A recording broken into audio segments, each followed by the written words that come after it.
Well, lately and so we have been facing a lot of challenges and so because of our neighbors. From day one, we were trying to replace the old fence that was here. They just, I guess they got hostile about it because they used to use this property as theirs. And they called the town council on us and so to shut down the project.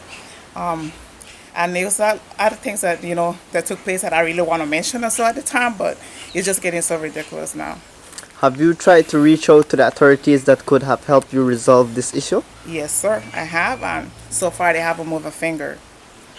I guess because they're pretty much our buddies, they're friends, and they're politically affiliated with each other. So how do you think has the Central Building Authority failed to resolve this issue? Well, first of all, and so we got the survey. It's obviously, and so we live in a country that the democracy is broken, and I'm seeing it for myself now.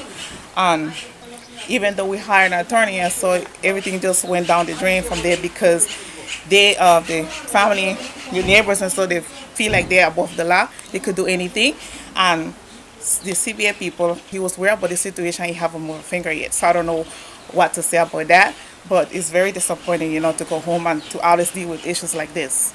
I believe and so well the people that pretty much also giving us a lot of hard time here and so they're educators and so they know better, but they're the ones keep on violating the laws. They want to play it wrong and saying that we are the one pretty much disrespecting them when they're the violators.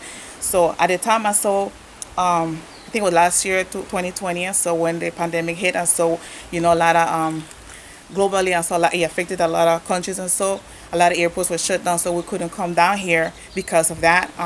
At that time I saw they got promoted to be the land inspector of Punta Gorda, so I guess that went over his head and he think like he's the biggest and baddest person here in town, so he decided to build a bigger deck and so facing the sea and came closer to our building. At that time I saw the deck looked pretty and beautiful, so I guess they didn't want us or whoever live here on this side to look into their deck and so they decided to pretty much put a private wall.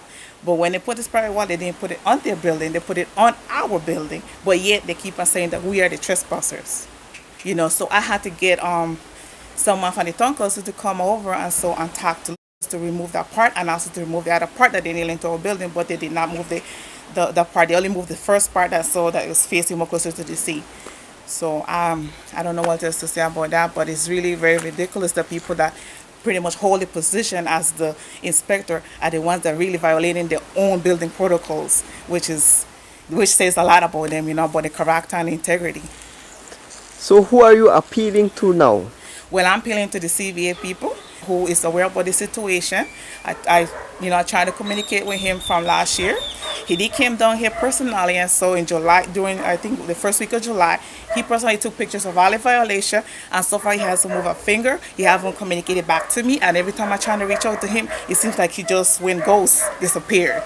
Please look into the situation because it's getting ridiculous. It's just making me feel like, I don't want to come back home anymore. I'd rather, sell everything that we have here and just move to a different country like Costa Rica because the democracy is really broken here.